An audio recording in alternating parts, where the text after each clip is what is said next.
तो दुनिया कर नजर से अपन के बचाल कर, बड़ी सुंदर है तो दुनिया कर नजर से अपन के बचाल कर।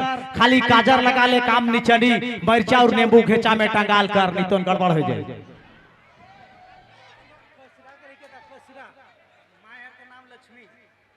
देखिए आप लोगों के बीच ये बच्चा क्या गुम हो गई क्या?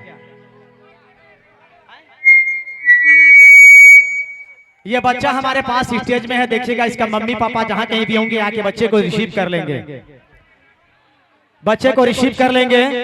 हमारे स्टेज में बच्चे हैं, इसका नाम क्या नाम है? बता दो नाम। मम्मी का नाम?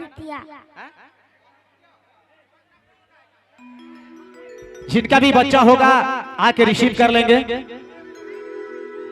तो ले हमरे मने मिलल रहा मिस सोनी जी के साथ में।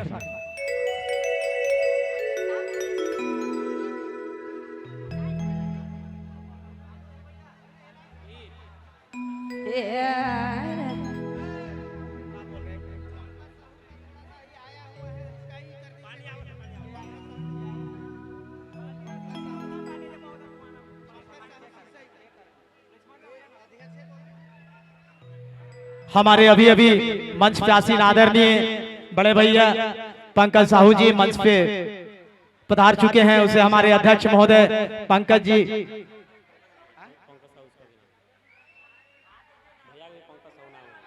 चलिए ठीक है, अध्यक्ष महोदय जी बैच पहना के सम्मानित करेंगे पंकज भैया जी को। पंकज भैया जी को बैच पहना के सम्मानित करेंगे। अभी अभी आया हमारे पावन धरती में कदम रखे हैं। आज के इस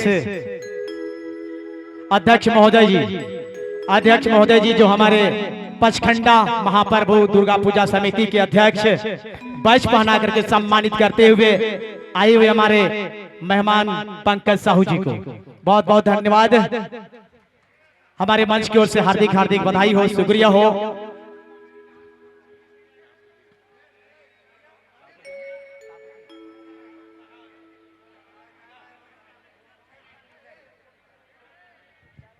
और साथ में हमारे सामुद्दीन खान जी को बैच पहना के सम्मानित करेंगे हमारे बड़े भाई समीर गोप जी, बैच पहना के सम्मानित करेंगे।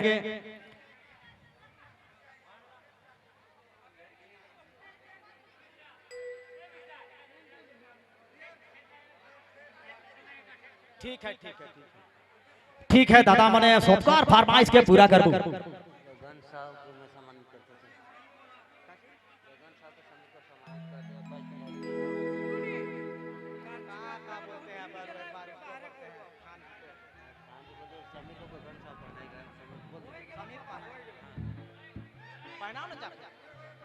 समीर जी बैच पहना के सम्मानित करेंगे। समीर जी जाए, समीर जी। अरे तो जल्दी कीजिएगा तब ना भाई। हेलो, चलिए थोड़ा सा विलंब हो रही है, अब हम लोग चलेंगे गीत और संगीत की दुनिया में सोनी के साथ हम लोग मिले रहेंगे, बने रहेंगे। तो मिस सोनी जी